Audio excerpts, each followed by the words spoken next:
to I mean, everything was just immaculate, and it just took so much concern and care on whoever bought it. I've been So going to the shops to match the colors with the clothes to make it, and it takes hours to get the yes, perfect one, or sometimes we have to go back to get the correct one, or go to the other shop. right.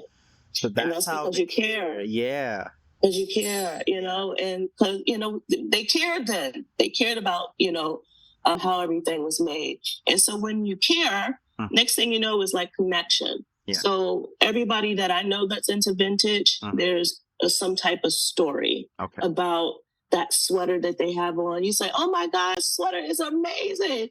Oh, and then they have a story. Yeah. Oh, I got this and or my grandmother passed it down. I mean, so then so it forms a connection. Like no one is saying that about the fast fashion T-shirt that 10 other million people are wearing. Exactly. It's not connecting There's people. no story behind it. There's no story behind it. You cannot keep it for a long time to tell somebody Right. else, or it doesn't matter if you tell anyone else or not, but whenever you see that garment, whenever you wear that, how you feel, what do you remember, who gave it to you, did you bought it, or how long are you using this? So this is the type of a thing that, this, if you're concerned about, it's better to have it.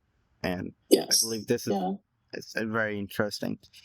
Because you said you're doing the upcyclings. So what are the biggest challenges you find in the upcycling clothes in the born again vintage?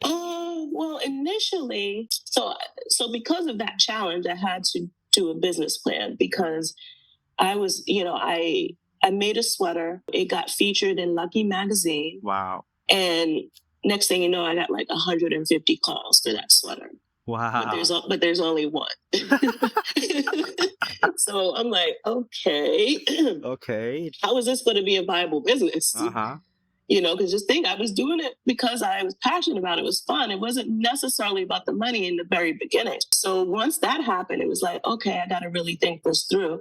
So I would say the challenge really is the quantity, because what I would get was either somebody will love a piece, but let's say they're size 16 and it's a size 4, or vice versa. So when there's only one piece, so that's why it became, what I had to do was really hone in and figure out who my customer was. And that took a minute. I thought she was one person, I thought she was from Cali and she was like 5'9" and she was a Valley girl, and, but that wasn't who she was. Like my customer is actually 40 to 60, disposable income, a maverick, don't care what anyone thinks, but who knew? So once I zoned in on who she was, then I don't really have to worry too much about quantity, because I know their sizes, I know what they like, and yada, yada, yada. But that was a huge challenge in the beginning, was, making one item and then figuring out, Wow, that's actually good. And so one thing is about, because you mentioned there were 150 calls and one sweater, but the other way, what do you think about overproduction? Because fast fashion, they burn billions at the end of the year just to, just burn their clothes. So I just try to make sure, even in Zeixin, we don't do over. We could do less. It doesn't matter. Right. As long as we're not doing more, it's the better way. Well, I mean, first off, I mean, let's just be completely honest. Yeah. We actually don't have to make any clothes. Nobody. Exactly. There's enough to clothe generations and generations. Yeah. So that's point one. So with that being said, mostly anything is overproduction. Yeah. But if you do small runs or print by order, which I usually suggest. Not print, but produce by order, which is probably the best way to do it. But if you do small runs, a couple of small, a couple of medium, a couple of large, a couple of extra large, and not only does that give you a great way of learning what sells most, and then you could start producing more in that particular size. Once you know, okay, we sell a lot of medium, maybe we do 6 of it next time. But I mean, I just think it's a small run type of equation if you're really trying to stay in the vein of sustainability. Exactly. Yes. So the other side is we often hear a buzzword in the fashion, but only few really understand what does that mean, and that word is sustainability. And what does real sustainable production look like to you? Well, Born Again Vintage, I would say, is highly sustainable. Okay. And when I say highly sustainable, initially I started making upcycling pieces from vintage or thrifted items Okay. that I would buy and then recreate. Then it got to a point that, people knew the brand enough that I got tons and tons and tons of donations. So and especially once COVID hit. So as of 2020, Born Again Vintage only creates from donations. So I'm not even buying anything to create my pieces. Yeah. Everything is donated. Wow. So, it's about as zero, carbon footprint as you can get. Yeah, exactly. And- That's 0%. right. Exactly. So for sustainability, to me, it means production is thinking about the end, the end of that garment before you even make it. So before even producing it, you're already thinking about, okay, so what if someone throws this out? How is it going to, how is it going to decompose in the landfill? Wow.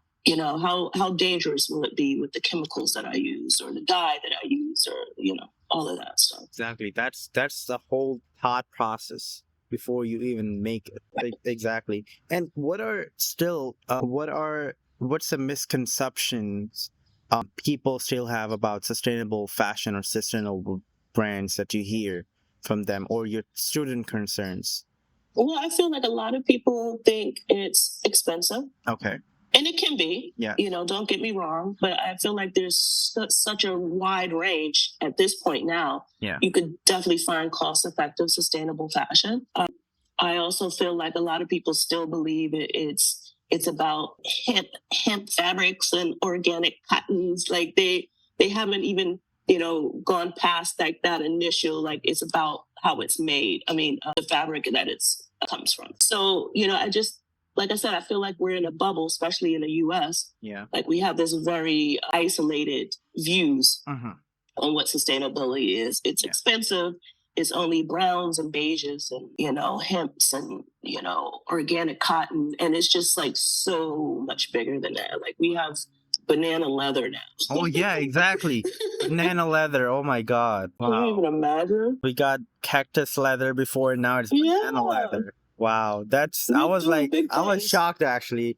I did some of my research, and that's really cool. But as long we're recycling something, or as you have the vision or still doing in the Born Again Vintage, instead of getting any new inventory, you just use or repurpose the old one that we already have, because whatever percentage that we do is better than throwing it to the landfills. That's right. So if we get that by donation, or if we get it from the thrift store, repurpose and going back to the people wardrobe, and they better wear it, because that's even if they buy and keep it in the closet and just filling that up. That's what I always joke around to my students. I was like, I know I will never see a Born Again Vintage piece in the landfill.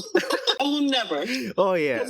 Either it's such a classic piece. It's one of a kind. Wow. If you don't keep it in your closet, you're gonna definitely gift it to someone. But you're not gonna throw it out. It's no way.